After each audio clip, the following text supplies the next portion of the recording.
Otep, bien-aimés frères et sœurs, vous connaîtrez la vérité et la vérité vous affranchira. Ça, c'est pas moi qui le dis, c'est la Bible qui le dit. Mais moi, je vous dis mieux.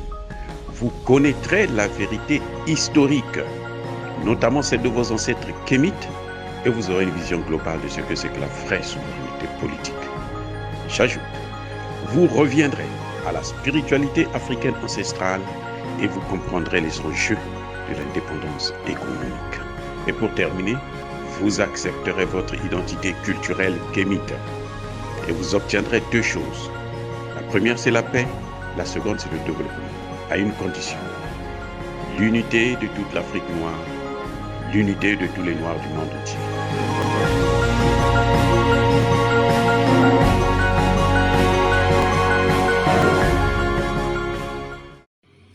Otep à tous, bien-aimés frères et sœurs. Lorsque je parle, vous avez certains Africains qui se disent « Mais lui là, pourquoi il dit des choses comme ça, il est trop dur. » Là, je veux vous faire écouter quelqu'un d'autre. C'est notre sœur, pour moi c'est une cadette, une petite sœur, je veux dire, qu'elle parle de Tshisekedi, de la RDC, en peu de mots. Écoutez, et maintenant, vous allez me dire ce qui se passe, ce que vous pensez de la RDC maintenant. Ce que vous pensez de l'attitude de Tshisekedi. Ce que vous pensez, ce que vous pouvez donner comme conseil au président Tshisekedi. Écoutez, et à très bientôt. Président de la République démocratique du Congo, n'est-ce pas, M. Tshisekedi, et aux Congolais, mes frères, venez, on va parler. J'avais déjà fait la vidéo aussi, où j'ai dit comment je compatissais avec tout ce qui se passe chez vous. Maintenant, moi, je vais venir dire mes vérités à M. Tshisekedi. Depuis, je le vois, il pleure. Je le vois aller supplier au Vatican, aller supplier à Israël, aller supplier partout, il pleure, il pleure, il pleure. Mais j'ai envie de lui rappeler ceci. Tu es le président du Congo. Le royaume Congo, le deuxième plus grand pays en Afrique, en superficie, c'est habitable partout.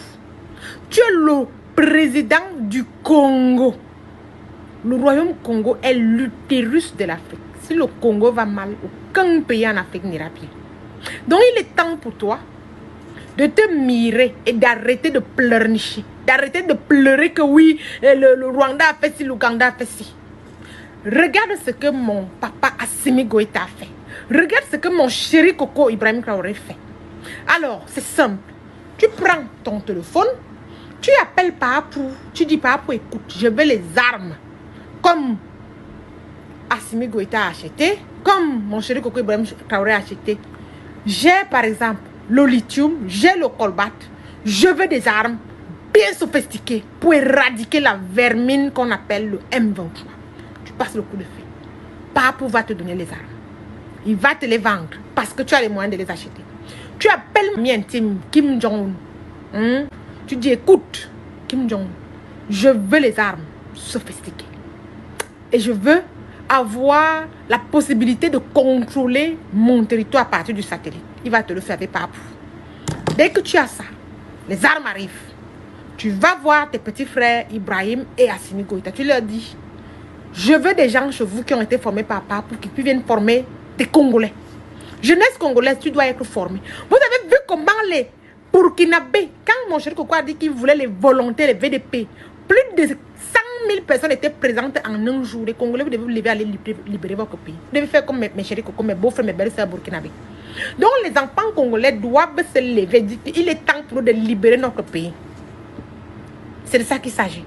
Maintenant, vous libérez. Ça veut dire qu'en l'espace de 1 an, 2 ans, vous éradiquez les M23 avec les armes sophistiquées que vous aurez achetées chez Papou et chez Kim Jong-un et avec les formations que vous aurez récupérées chez vos frères.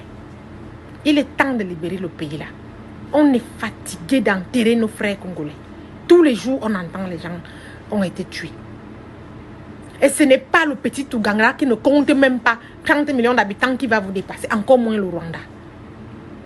Donc, mes frères congolais, il est temps pour vous de faire des partenariats de sécurité, d'armement.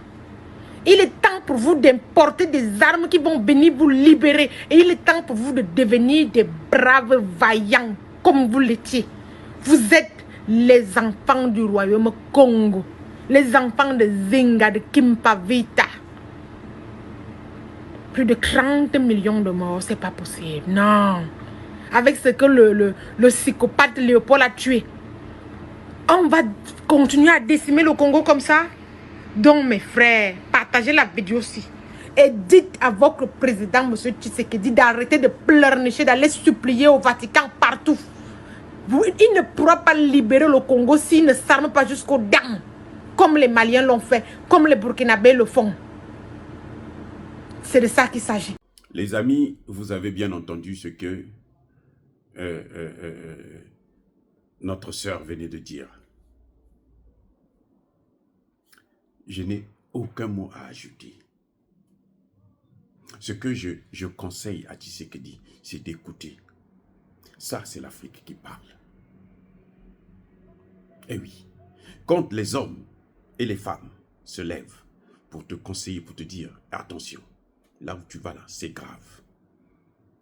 Et il y a un problème. C'est qu'il faut que tu te retiennes.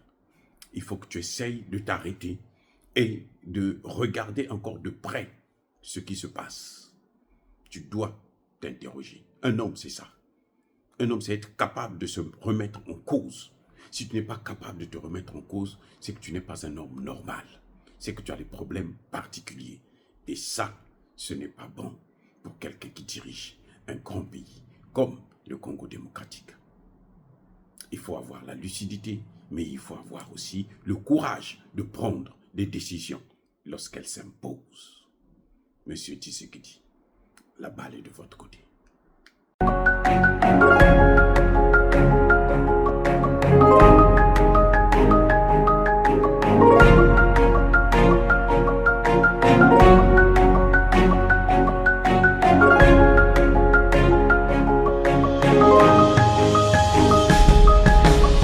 Eux, ils marchent par la foi et non par la vue. Mais moi, je vous conseille vivement de marcher par la connaissance scientifique et historique, notamment celle de nos ancêtres kémites, par les 5 sens et par l'intelligence.